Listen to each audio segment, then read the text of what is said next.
you a dodge, or are you just gonna stand in the way? Just a flesh wound. Two friends brought together through the power of the internet I'm killing Clover! decided to take on a challenge to find the best co-op games ever made. Here, on this way. No. Together, they embarked on a journey through time, rediscovering the magic of classic games and sharing their adventures with the world. Everything I said about this, I completely take it back. Worst game ever. Welcome to Just the Great Retro, where, despite the name, we do play horrible games. We hope you enjoy this content as much as we enjoyed making it for you. Thank you. Welcome back to the Couch Co-op Chaos series. I'm your host, Chronic, along with my good friend Jory. If you are just joining us, Jory and I have a list of over 500 co-op games to play through, in which we are looking for the greatest of all time and rating them on a list of our favorite games. And today, we will be playing Pocky and Rocky for the SNES. As always, if you enjoy the content and want to see more, please like and subscribe. And don't forget to hit the bell icon for notifications when we have a new episode available.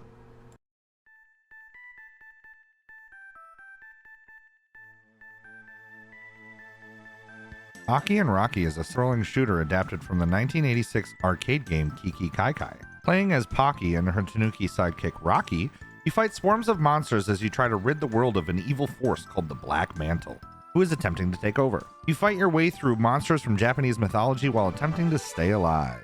As a perk of being an arcade game brought into home consoles, you have two options of fire. You can spam the B button until your fingers turn red, or you can just hold down the Y button and let them throw as fast as they can. We are still unsure if there is a fire rate difference, but if there is, we didn't have enough stamina to maintain it. Alongside your fire button, you have a dodge button as well as a parry button. If you use the dodge button while standing next to your partner, you are able to send them flying around the screen, bouncing off the walls. Why this is a feature we don't know, other than being a fun troll to do to your friends, as it does cause damage if you hit. Stop hitting me! The parry button is actually extremely useful. If there are projectiles coming at you, you are able to whack them away from you before they are able to cause any damage. I'm sure a no damage run is possible using these mechanics, but we are nowhere near skilled enough to pull that off. There's also a charged parry tech, but we didn't learn about this till after we played, which would have been useful to say the least. We try to play these games as blind as possible for the best review, but sometimes it comes back to bite us. This is one of those times. At this point, we have played 3 arcade games, 2 of which were brought to home console. The first thing we noticed about them is that how incredibly difficult they are.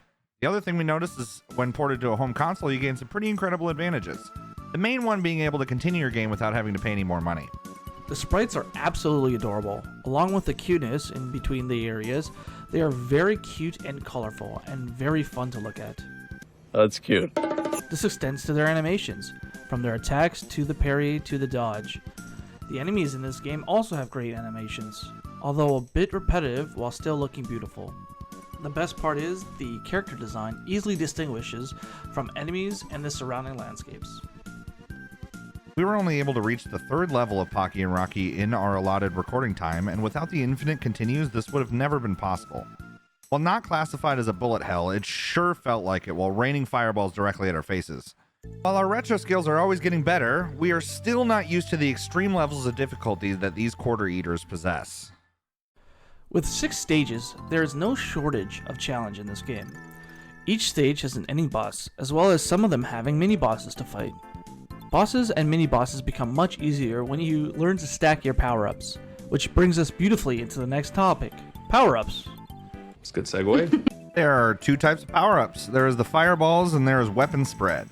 With fireballs, level 1 through 3, you will get progressively larger fireballs ending in a flame that when hits, splits into other flames. Careful, as with 2 players, this power-up will easily cause some lag. The second power-up, weapon spread, does what it sounds like it does. Instead of 1 stream of attacks, it will split them up into 3 streams. This combined with moving around, the chaos is extremely effective against the bosses, as long as you can aim it properly. The soundtrack in this game is good, but not amazing. If you listen to it front to back, it kind of sounds like one long song. That being said, the music does fit the theme of the levels and does feel like it belongs. But it isn't necessarily a soundtrack that I would listen to in my free time. Overall, Pocky and Rocky gets a solid 8 out of 10, with a mix of fun enemies, mechanics, and storytelling. It's also a solid co-op game without feeling too weighted towards one player. And this one gets the Just the Retro Games seal of approval. And with that, we can see why it's a very popular game. and we are grateful that we got to experience it. We will be showing off our full playthrough of this one, so watch out for that. As always, we hope you enjoyed this video. Next week, we will be playing Streets of Rage for the Sega Genesis. Hope to see you all there. Bye.